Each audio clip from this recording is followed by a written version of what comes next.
If you clicked on this video, chances are you hate your job. And not in a my coworker ate my meal again kind of way. I'm talking full-blown Sunday scaries, anxiety-inducing, waking up every morning crying type of way. You want to quit like yesterday, but you're smart. You know you need money to leave on your own terms. So today I'm talking about how to financially prep for that exit. Thank you to Sarah for being real and honest and suggesting this as a topic in my last video, so I hope this helps. First off, I see you. You're not being lazy, you're not being ungrateful, you're just burnout, underpaid, or stuck in a role that no longer aligns with who you are. And that is okay. Either way, it sounds like you're itching to quit, but this video is not about making reckless decisions. It's about building a plan so you can leave safely and confidently. So the first thing you're gonna do is figure out what your freedom number is. The minimum amount you need to save to quit. For Sarah, as she mentioned in her comment, she wants to save between 9 months and a year's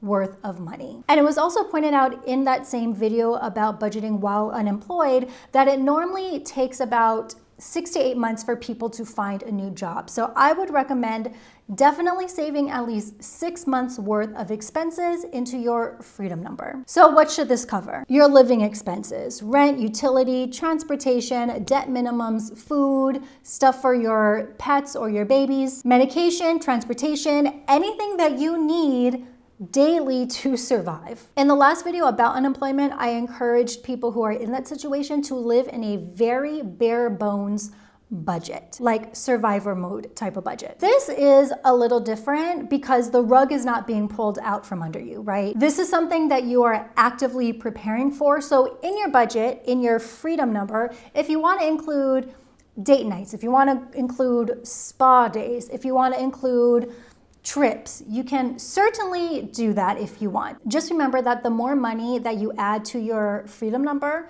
the longer it may take for you to save up for that number, and then the longer you're gonna have to stay into a job that you absolutely hate. Another thing to add into your freedom number is one-time costs associated with leaving a job. This could be moving costs, the cost of maybe going back to school, the cost of switching careers. You may be surprised on how quickly things can add up while building your freedom budget. So if you need to cut back temporarily, I would definitely encourage you to do so. I'm not saying no joy ever again, but it's more like short-term pain for a long-term gain. Every dollar you're saving now gets you one step closer to peace of mind. Where should this freedom fund go? As with all short-term financial goals, it's gonna go into a high-yield savings account.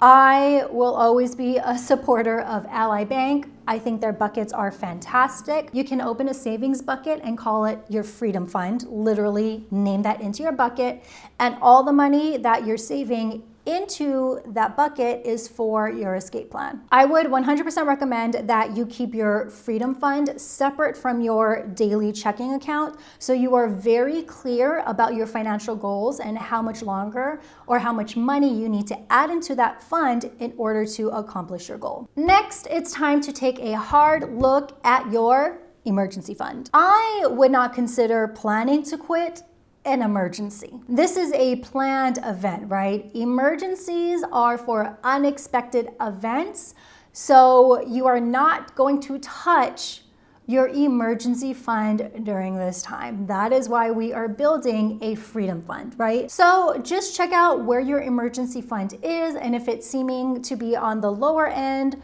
remember to top it off. The next thing you have to do, which we briefly mentioned a little bit earlier, is to figure out what you're gonna do about medical. Cobra health insurance is a must know for people looking to quit their job. By law, you have the right to continue the health plan that you had at your previous job. You can buy up to 18 months of your workplace health plan. In some situations, that could go up to 36 months, but either way, you gotta be prepared to pay for it. Not only is it going to be 100% of your monthly premium, but it's gonna be another 2% for admin fees, so a total of 102% will go towards that health plan. Cobra still may be the best option for you to help bridge the gap between unemployed and employment. But as someone who has never, ever, ever had an employee benefit, ever, I would recommend looking into an insurance broker. I've been using one for years in order to find the best insurance plan, health insurance plan for Brian and I. And not only does it cut down on my time being spent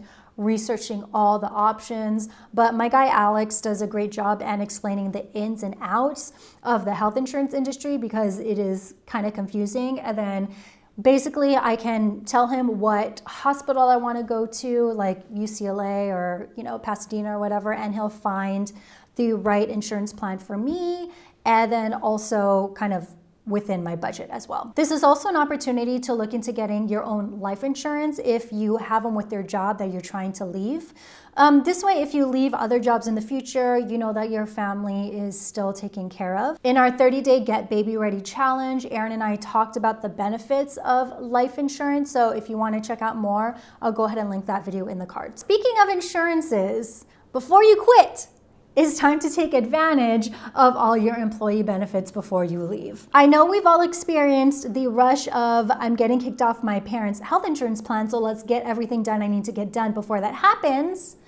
And consider this the same thing. Make appointments with your in-network doctors now. If you're planning to get major medical done, consider doing that now. I know that when I was about to get kicked off my parents' health insurance, I got my wisdom teeth taken out. But beyond healthcare, also review any additional perks that your job brought along, like gym memberships, wellness programs, or educational reimbursements. What can you do to take advantage of your benefits now before you quit? It's also time to think about what you want to do with your 401k. There are several options available, including just staying with your former employer's plan or rolling things over into a new 401k or a new IRA. What you choose depends on your unique financial situation and your long-term goals. Since we're just starting to save into our Freedom Fund right now, you still have some time to think about what you want to do depending on where you are in your escape plan journey. Now for some non-money related things to do. Lean on your networks, not only with friends and family to support you emotionally during this transition time, but it's also time to bust out that Rolodex and see who in your network can help you find your new and improved job, who might be helpful in providing insights or point you into your next career path. Attending industry events or engaging with professional organizations are great ways to expand your circle. And finally, it's time to build your exit timeline. If you're financially preparing to quit, it's telling me that this is something that you are 100% ready to do. But maybe once you're there, you get cold feet and you're very scared at actually pulling the trigger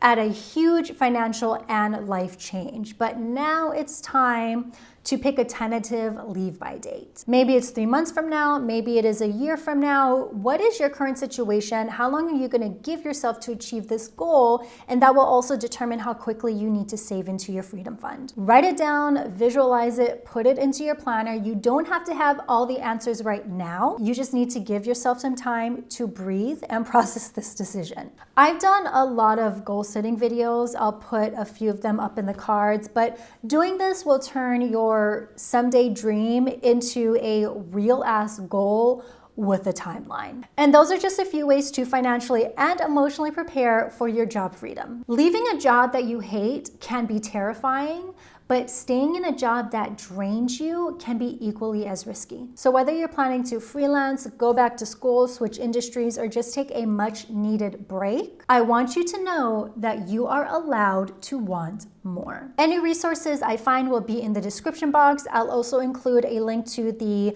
Masterplan Digital Budget Planner and the Masterplan Excel Budget Spreadsheet if you need kind of a resource to help get your budgeting together. And if you have been in a situation where you have been planning to leave your job, if there are any other tips and tricks that you recommend for someone, please let us know in the comment section. I'm Ajadang. Thank you so much for watching this video, and I will see you next time. Bye.